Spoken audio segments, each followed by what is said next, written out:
Thanks, Katia, and welcome to the programme. Well, he's been accused of failing to stop sectarian violence between Christians and Muslims. Now, a year after coming to power in a coup, the interim president of the Central African Republic has resigned.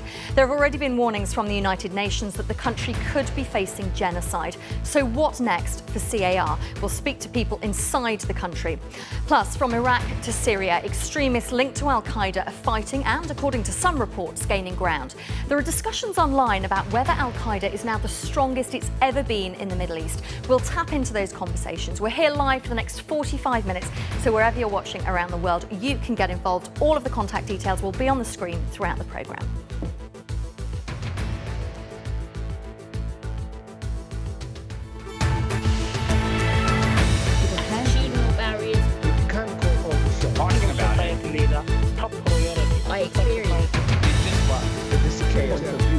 People are going to want to know. Let's just say something.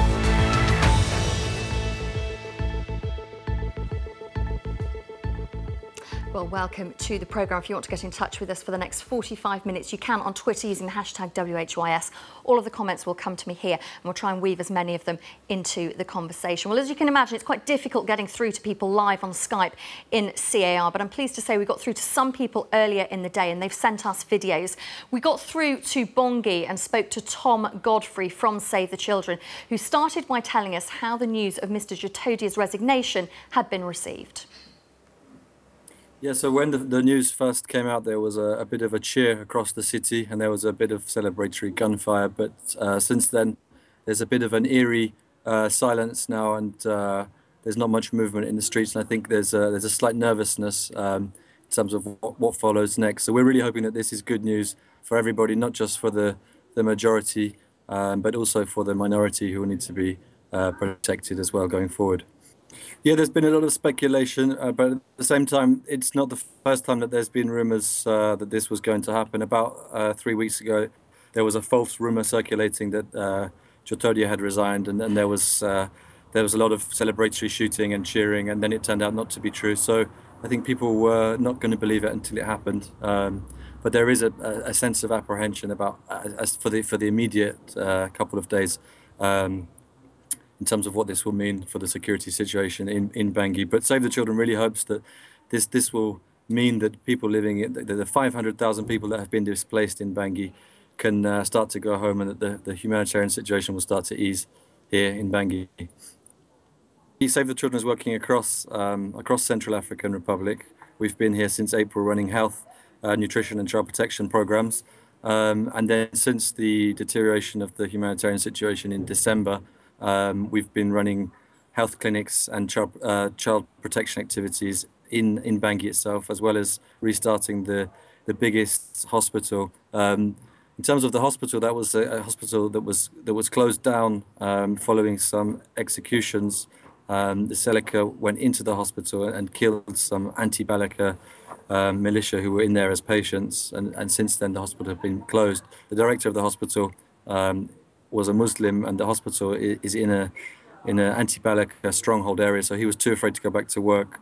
And in terms of this news, it's slightly worrying for our teams in the interior of the country, in places like Bambari and Kagabandara, where there are a lot of Seleka or ex-Seleka troops still there. So there's a lot of apprehension as to how they will react to this news and what that will mean for our programs. Today we've stopped health activities in Bambari. We've brought the teams back from the remote health centres so that they can secure the vehicles and themselves while we wait and see how the situation develops. And that was Tom Godfrey from Save the Children, who spoke to us a little bit earlier on via Skype from Bongi. Well, also we got this from WhatsApp. Mamadou from Gambia actually sent us this video via WhatsApp. This is Mamadou from Banjul, the Gambia. Talking of the news that Mr. Jatodia has resigned as President of the Central African Republic, I think it really is something that will bring peace in the Central African Republic. I think it is a welcome news, but again, as a Muslim, I will call on both parties, Muslims and Christians, to make sure that we have peace and order in the Central African Republic. Because when I watch on the world's media coverage some days ago, I saw the thousands of people who have seek refuge in the airport in Bangui. I think it's really uncalled for, and of course with diseases, with the diseases which are really disturbing young people and the women. I think I call on both parties to make sure that we have peace and order. Well, that was Mamadou in Gambia who WhatsApped a video to us. If you want to do the same, head to facebook.com/World Have Your Say.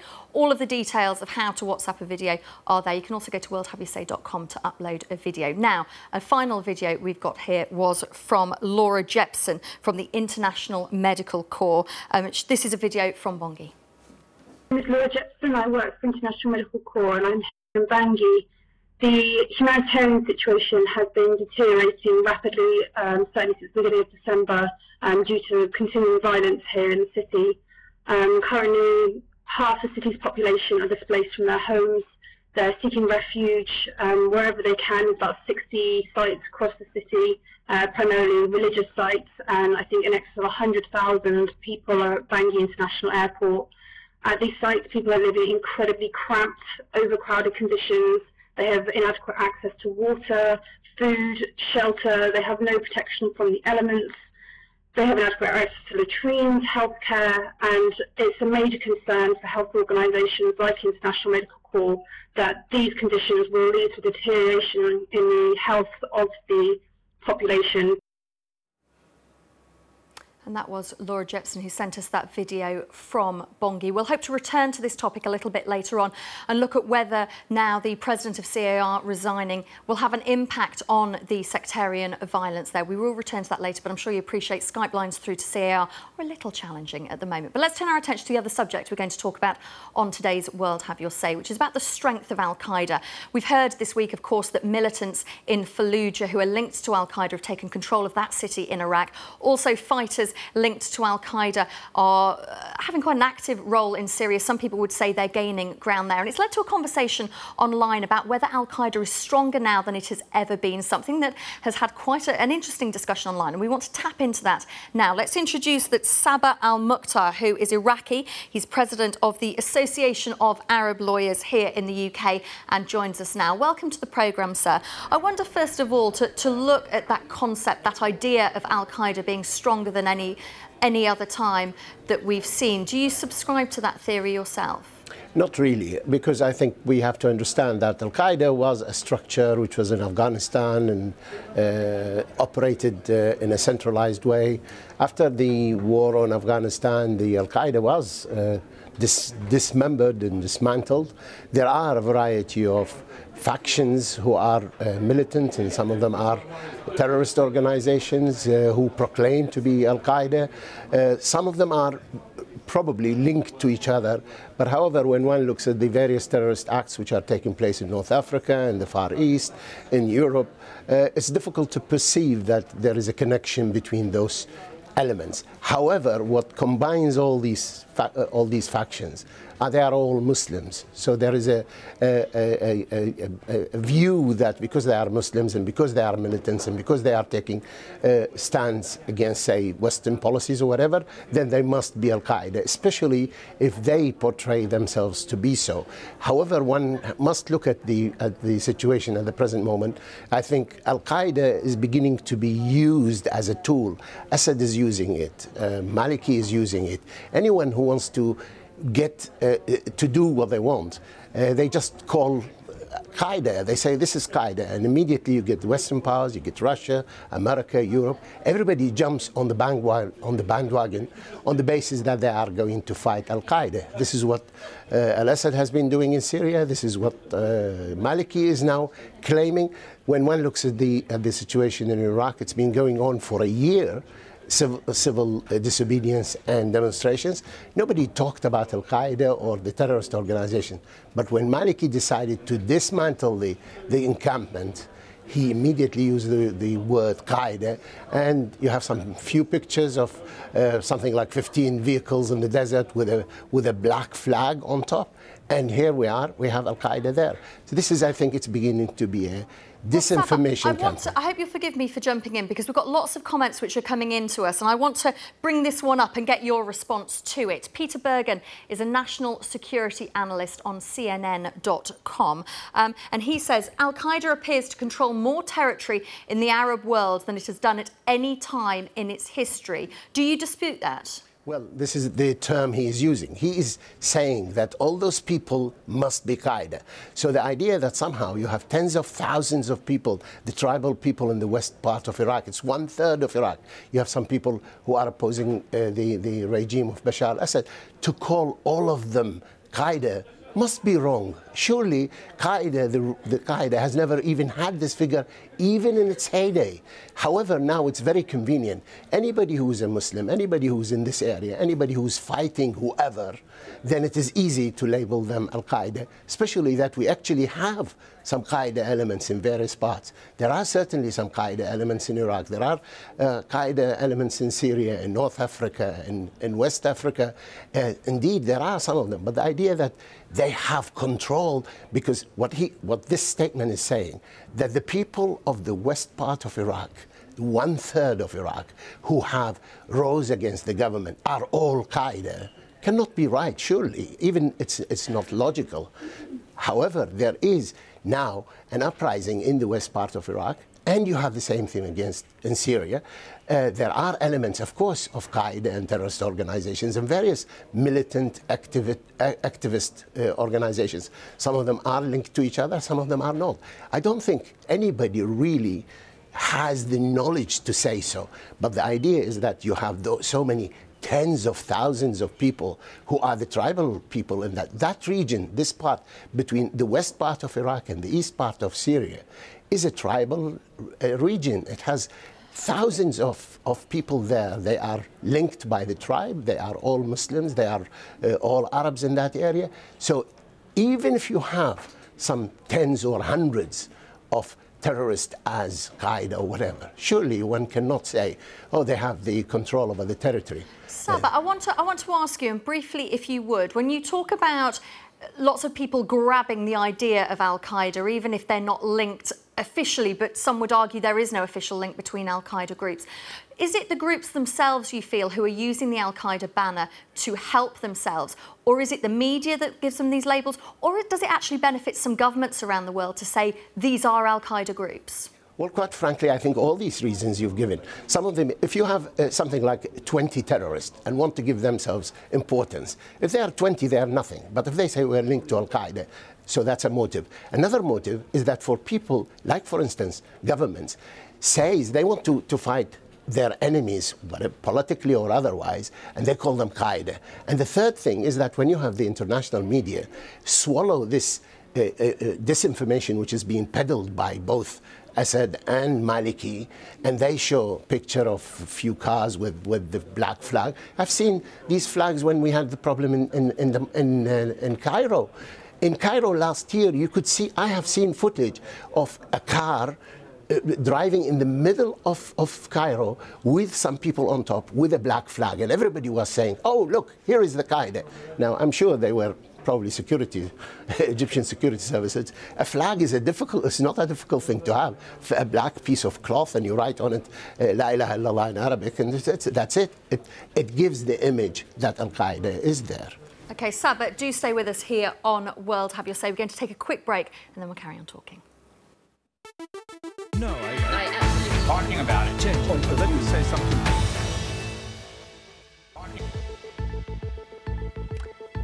Welcome back to World Have Your Say. I'm sure you'll appreciate the situation in CAR is somewhat fluid, and I'm pleased to say that we have been joined by a guest to talk about this further. Skype lines are still a little bit difficult to get through to the Central African Republic. Let's speak to Venusti Shimiyimana from BBC Afrique. We've heard in the last few hours that the President has decided to step down. There has been some discussion online about whether this will leave a power vacuum or whether actually this could help calm the violence. What information are you getting at the moment out of the country? Of course, this will lead to a power vacuum, but also we need to wait until we learn about the people, the new leadership that will be certainly announced later today or tomorrow morning from N'Djamena.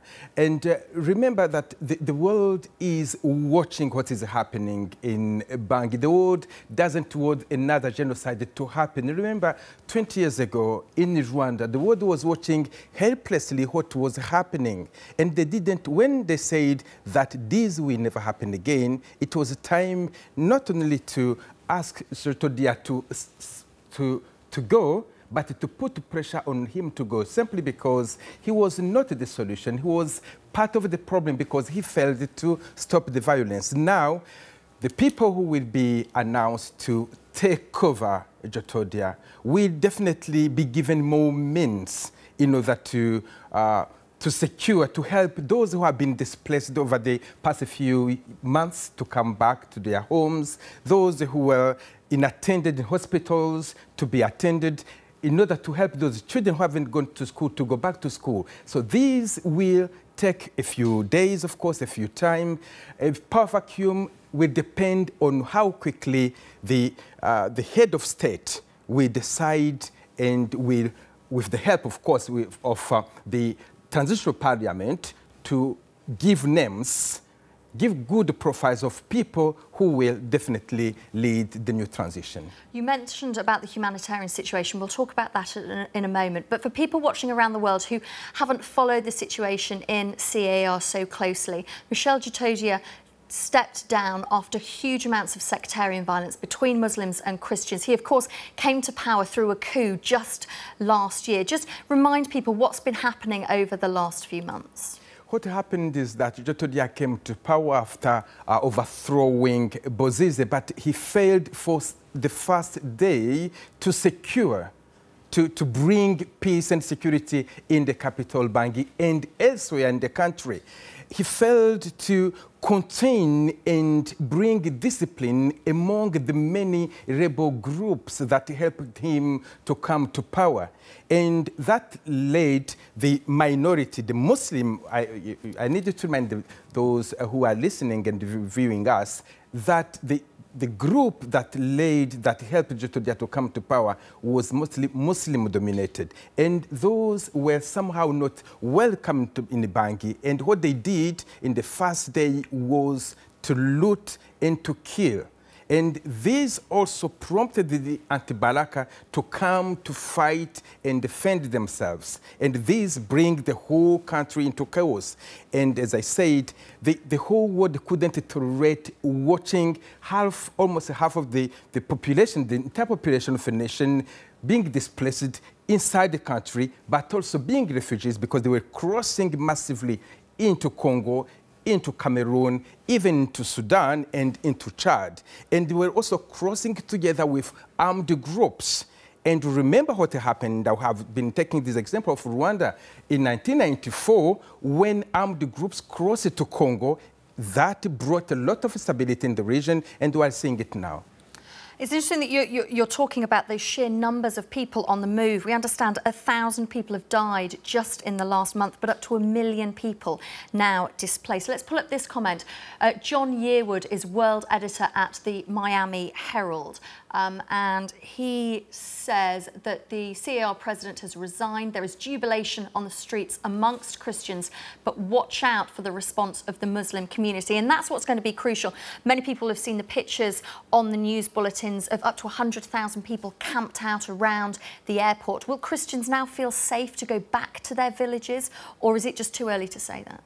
I think it is very too early to say that, because what you can see now, those are Christians. We haven't seen yet what Muslim has been doing. Apparently, they didn't go out. There were no jubilation. There were no joy in Muslim-dominated area in the capital, Bangui. We don't know what happened in the north.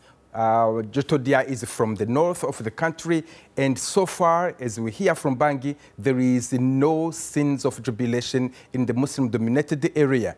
So I think what we need to watch out is how also the the troops, the foreign troops in CAR will react to this? How do we manage to contain all those people who are out and celebrate? Celebrations should go together with security, and security will depend on how the Muslim community will also react to the toppling somehow of Jotodia. Well, let's pull up this video, which has come in from Nelson, a Central African living in Bordeaux in France. After the departure of Prime Minister Nicolas Changa and the interim leader Michel Jotodia in the Central African Republic, which was wanted by the Foreign Minister Laurent Fabius and the French President, there's a split in public opinion. One part supports his departure because they think the situation will ease and the country will rebuild itself. But there's another part think that the situation will get worse and more insecure, so it could go well or it could go badly. I think it could be the latter, with people being put in a desperate situation. Do you want to respond to that, Venusti? What do you make of that comment coming in? That is his comment, of course, no one can be preemptive and say that peace is there now. Security is something that you work on, especially when you are facing so many armed groups in the country. A few weeks ago, when French troops were sent to Bangui, people thought that this would be the end of the violence, and it wasn't. And at that very moment, we have seen several people being killed every day. We have seen grenades being thrown in the market every day. French troops were there. They failed to disarm them.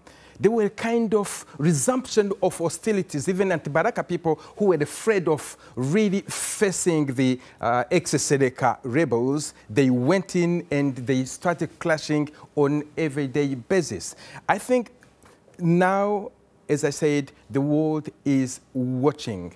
The situation, there is a power vacuum from now until we know the names of the new leadership, until the day they go in and they try to talk to people. Because, as you know, Jotodia was not controlling the country. Jotodia was controlling just the compound, the military compound where he used to live. So you need to go out and talk to people. You need to talk to people and really deliver and tell them that you are there to help them. And when you're talking about talking to people, how do Muslims and Christians who've turned on each other then learn to live together? That's an incredibly big ask of people. They have been living together for several years. And even now, there is two wonderful people in Central Africa, the Archbishop of Bangui, Dedonenza Palanga, and also a Muslim imam who have been doing a tremendous job bringing together the two communities in order to avoid what the world wanted to avoid, a genocide. There have been so many people killed, slaughtered, hacked to death on a day basis just because of one side were Muslims, another one was Catholics or Christians. But now, these will depend on the message that will come from the new leadership.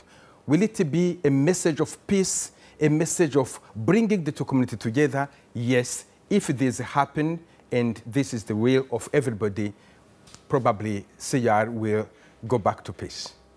Venusti Shimiyimana from BBC Afrique, thank you so much for joining us on World Have You Say. Lots of comment coming into us. Benoit in Malari has WhatsApped us. The resignation of the CAR president is paving the way for the reformation of the country. He's failed, he knows that. With him there will be no change. Stay with us and we'll carry on talking in the next few minutes. Let's just say something. In Iraq and Islamist extremists fighting in Syria, discussions are underway online about the state of Al-Qaeda. Is the organisation stronger than it's ever been? Is it outdated to even call it an organisation? Is it fractured? Is it a brand, a philosophy? What does Al-Qaeda mean in 2014?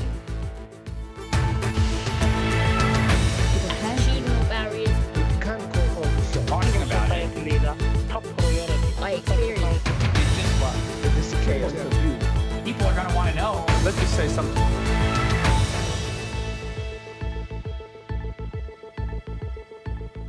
thanks for being with us here on World Have Your Say. If you want to add your thoughts, facebook.com/World Have Your Say is the place to go. Let me introduce you to a few guests who are going to speak with us about this for the next few minutes. Sabah Al-Mukhtar, Iraqi president of the Association of Arab Lawyers in the UK, joins us again. Welcome back, sir. Also, Forat Alani, a French-Iraqi journalist who was based in Baghdad in 2003 and 2008 and has family in Fallujah, but joins us now from Dubai. And Sama Dizai is an Iraqi journalist in Beirut. Welcome all of you to the programme.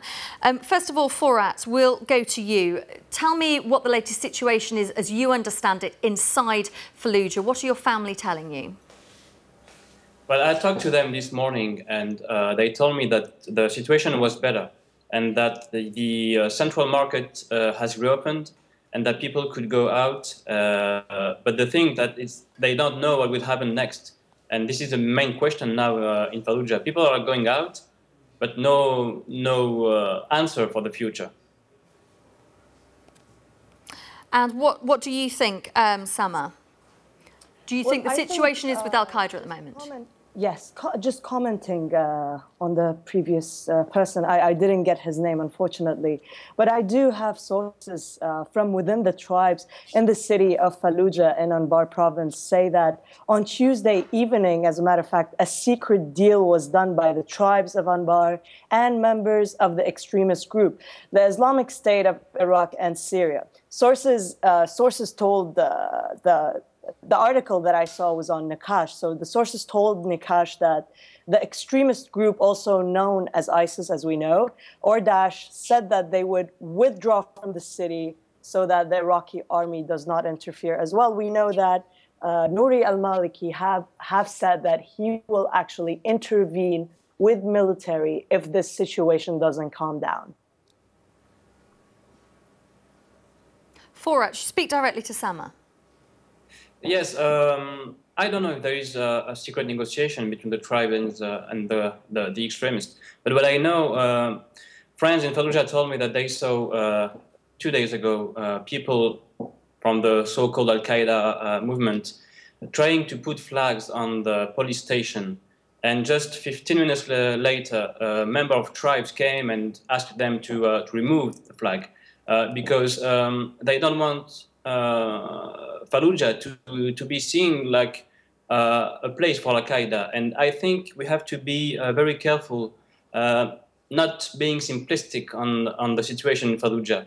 Al-Qaeda has not taken the control of Fallujah. People of the tribes, normal inhabitants who demonstrates on the Dignity Square took the control of Fallujah, normal inhabitants. And this is playing the Iraqi government game to say that Al-Qaeda took control of Fallujah. This is helping the Iraqi policy against the Sunnis in general.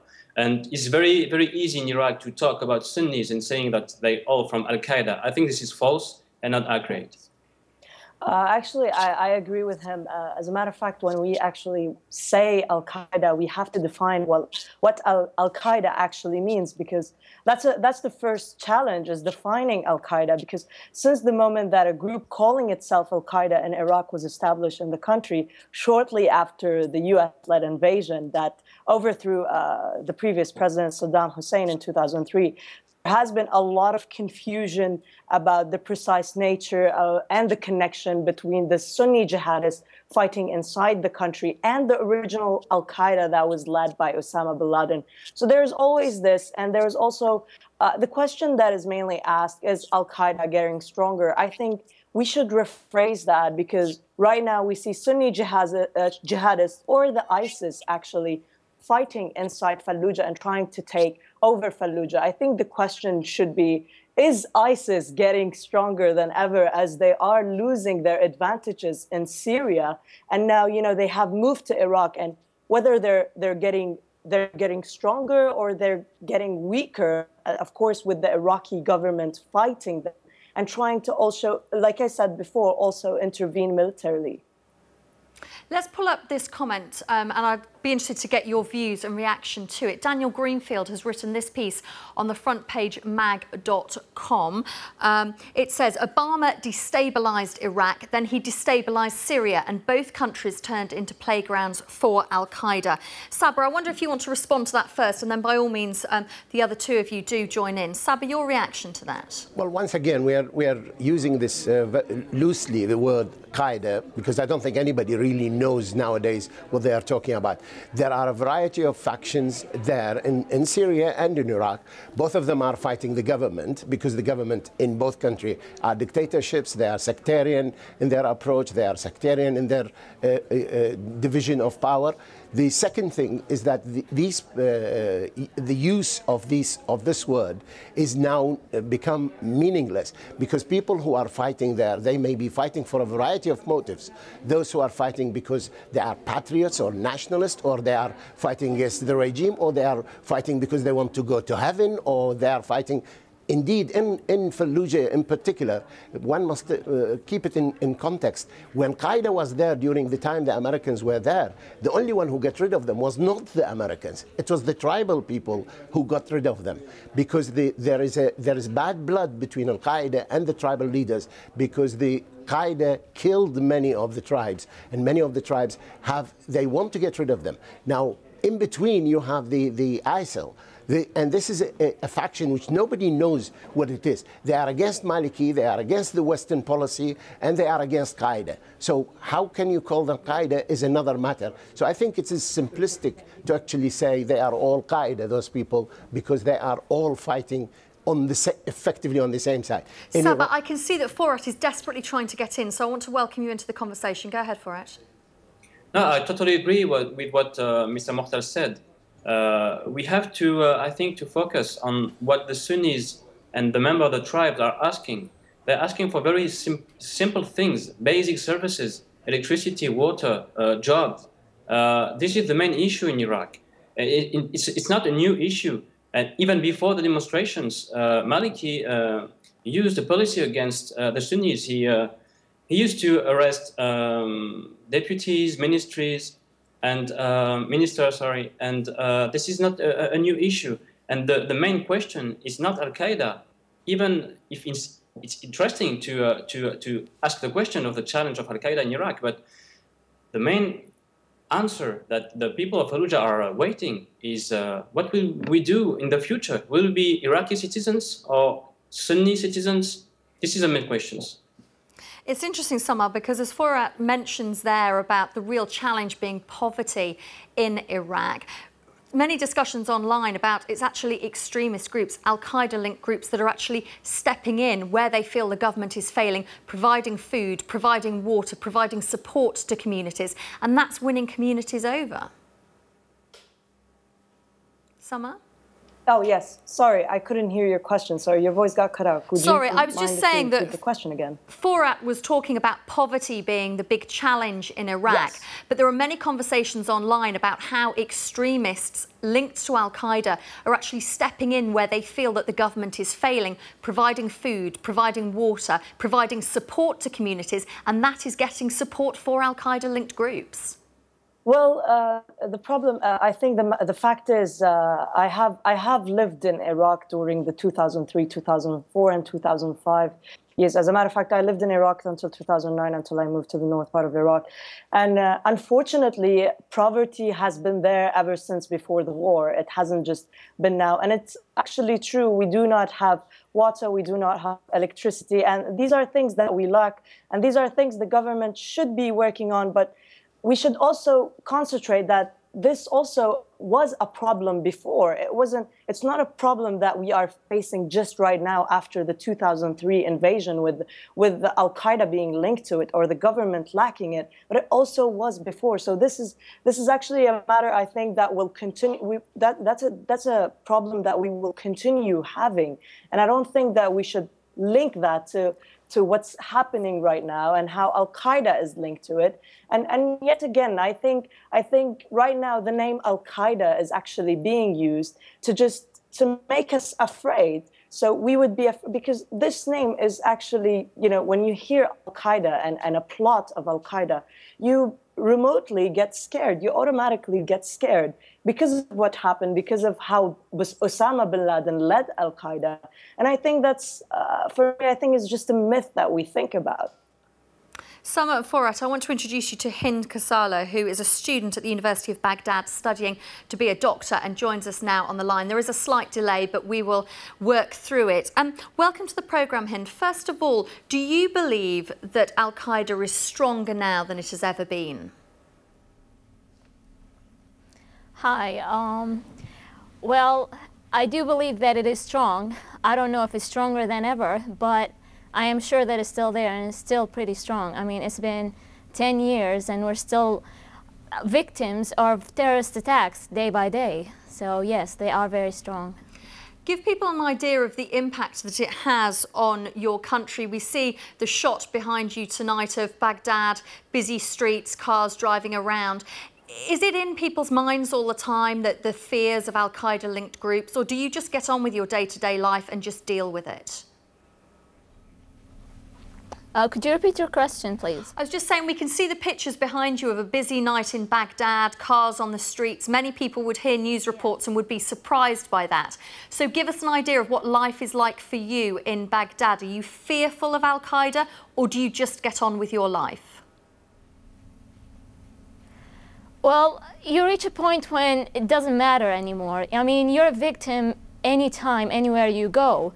It doesn't matter if you're out there on the streets on a Friday night, or if you're just going to work on a regular day. You're a victim anywhere. So what's the point of just being scared all the time? People, it's not that they don't care, but life goes on, and whether the Qaeda is there or not, I mean, oh well, we just move on. We're used to it now, I guess.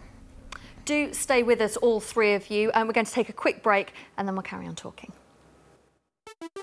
No, I talking about it. Let me say something. No, I talking about it. Let me say something.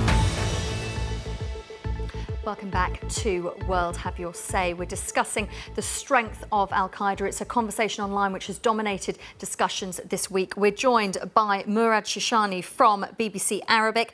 Hind Kasala, a student from the University of Baghdad, is still with us, as is Sama Dizai, who's an Iraqi journalist in Beirut. We've just had this comment come in on WhatsApp, and Hind, I wonder if you could respond to it.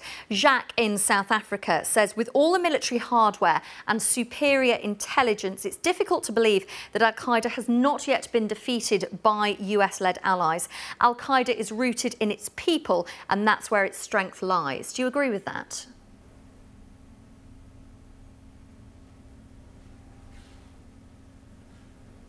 I'm sorry, could you repeat that, please? OK, Hind's having a few problems with communications. Let's see if Sama can respond to that.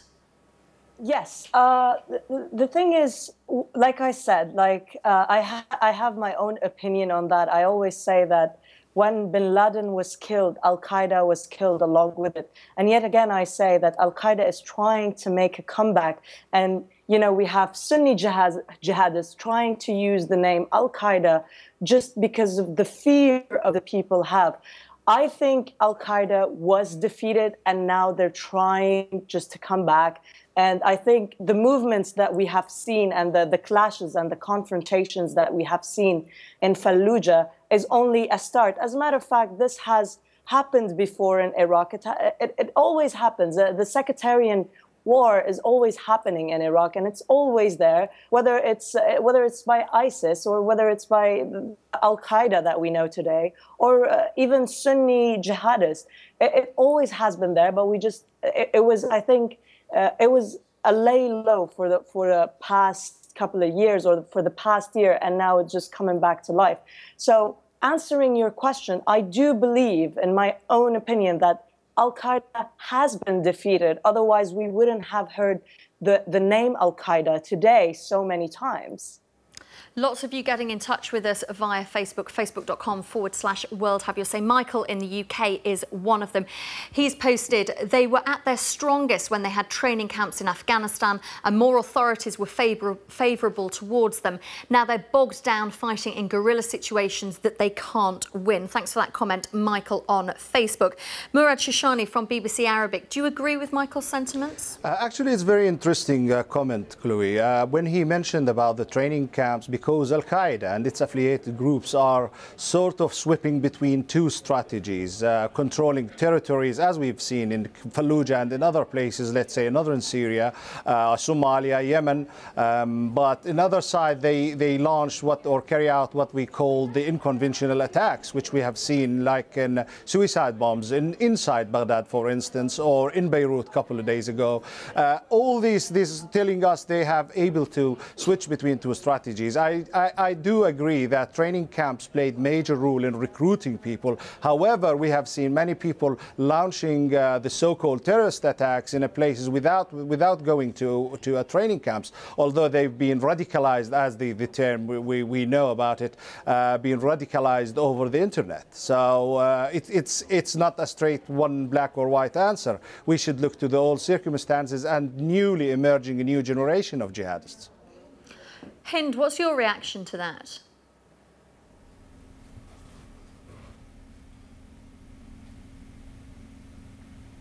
I think we really are struggling with Hind's line, which is so frustrating. To what?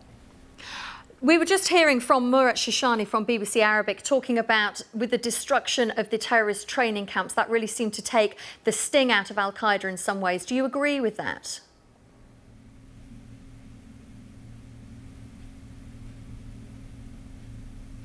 Oh, it's so frustrating because Hind's picture looks fantastic, but she obviously can't hear us very well. Summer, I wonder if you'll pick up on that point.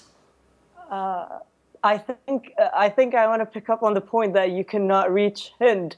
It's very funny that in the Middle East right now we are still. That's also something that we could add up to Iraq's problems, that we still do not have a good connection where we could hear other people's thoughts and we could communicate with them and hear their opinions as well. So I think you will have that problem all the time if you try to connect someone from Iraq. And it is a problem that we battle with all the time on World Have Your Say, but we won't be defeated. We will carry on talking about it. Murad, I wonder, what's your assessment of the strength of Al-Qaeda in 2014? There are these online discussions which are suggesting, certainly in the Middle East, it's the strongest that it's ever been. Do you subscribe to that theory? I fully agree with that. Al-Qaeda in its strongest positions these days in the Middle East, and it's symptoms of the troubles ahead in the Middle East, actually, because we are now today not talking about Al-Qaeda or Al-Qaeda as ideology, Al-Qaeda as a movement, or Al-Qaeda as organization. We are talking about Al-Qaedas with the S. We have a couple of Al-Qaedas. Let's see, in Syria case, you have a mainstream Qaeda and you have the ISIS.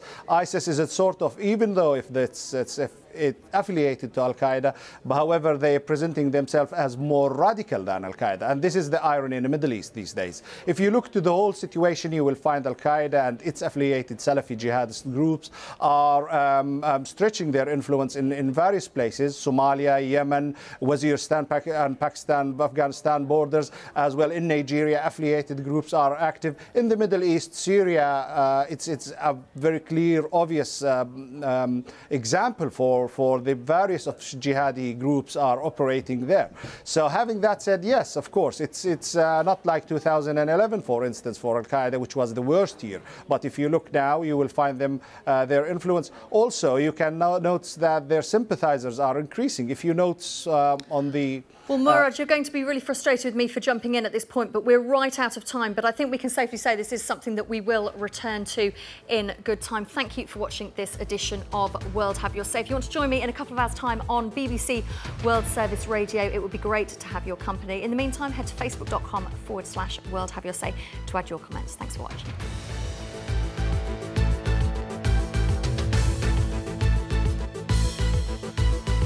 Let me say something.